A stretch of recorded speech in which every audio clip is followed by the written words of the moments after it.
Welcome to Materials and Methods Matter. In this episode we will explore carbon as a drawing material and how it differs from graphite and charcoal. Carbon black is produced by burning petroleum or natural gas, resulting in pure carbon soot.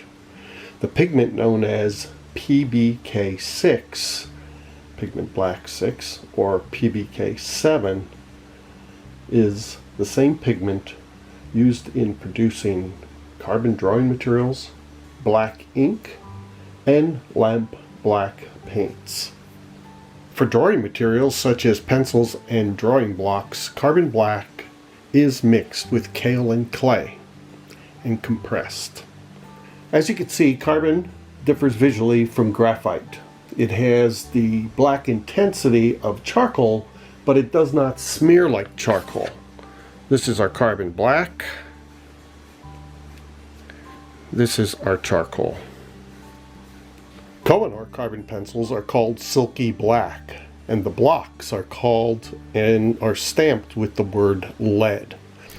Both are available in the Kohinoor Gioconda art set.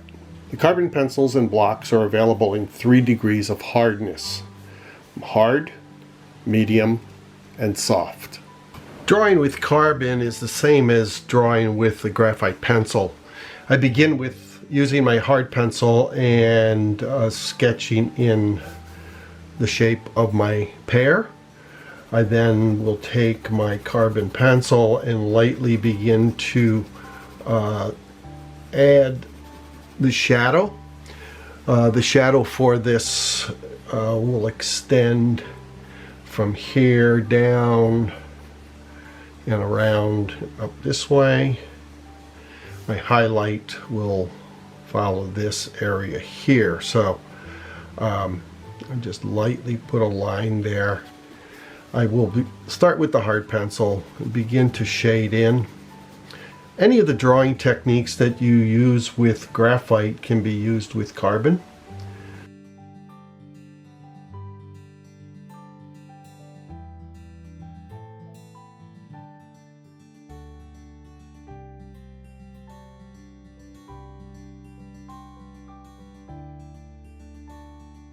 Next, I'm going to go with my medium hard pencil and begin to darken in the darkest shadow area, beginning with the stem, and just basically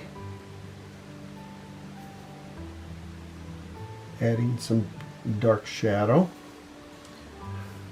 One of the things about working with a carbon pencil is tend to not press as hard. Since it doesn't smear, sometimes you want to build up your values because it doesn't smear. And that's easy to do by just lightly rendering and shadowing in.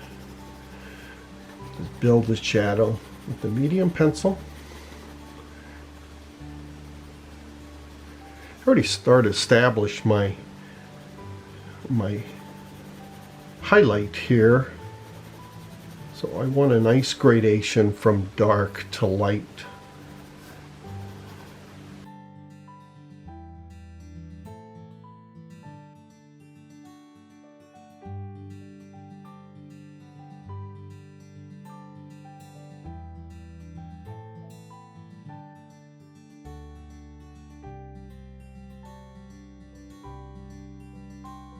Going to finish rendering the pear with my darkest pencil.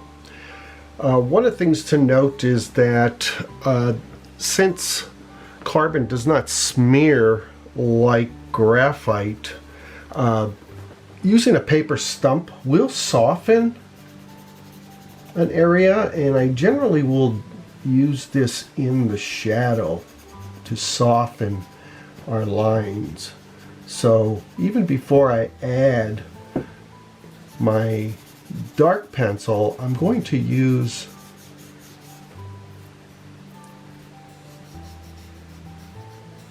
my paper stump just to soften the shadow that's here.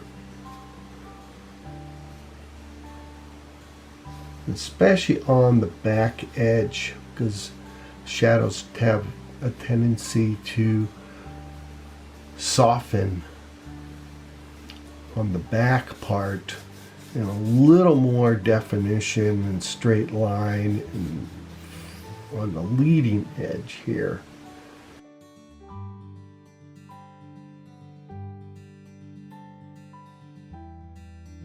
So now that we have that nice soft edge, I'm going to just use my darkest pencil and add a little bit more darkness back here on the shadow. I'm going to come back in again with that paper stump around here in just a moment. But let me just add a little bit of dark shadow in this area.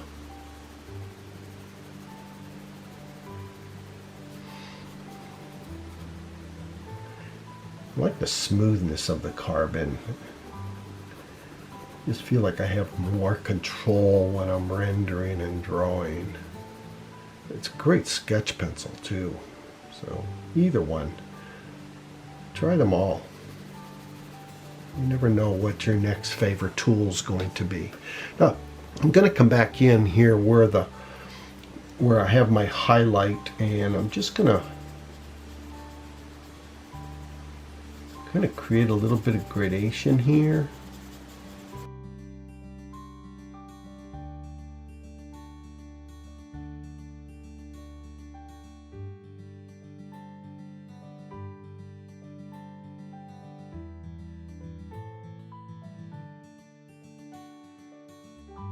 We can take our kneaded eraser and add some highlights in here, basically by dabbing, pulling that in, and then taking our stump on this back end and just running along that line. And if you lose some of it, you can come back in and grab that.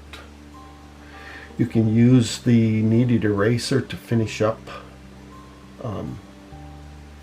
any areas around the edges that you want to fix.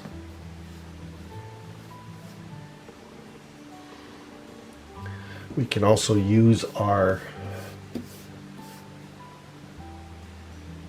Moo eraser, the soft vinyl, to actually finish up, because it is nice for picking up any smudges that we may have ended up.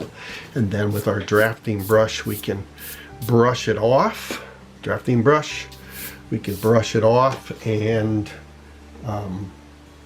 one of the nice things because it doesn't smear, I can go over this with the drafting brush and I'm not pulling charcoal all over the place. So here's the end result. It's a high contrast drawing that looks great. Stay tuned for another episode in which we will use the carbon pencil in combination with red chalk and white chalk in a technique called trois crayons. Materials and Methods Matter was inspired by my book, Making Art, Materials and Techniques for Today's Artist. For more videos on Materials and Methods Matter, as well as lesson plans and other instructional videos, visit Thalo.com.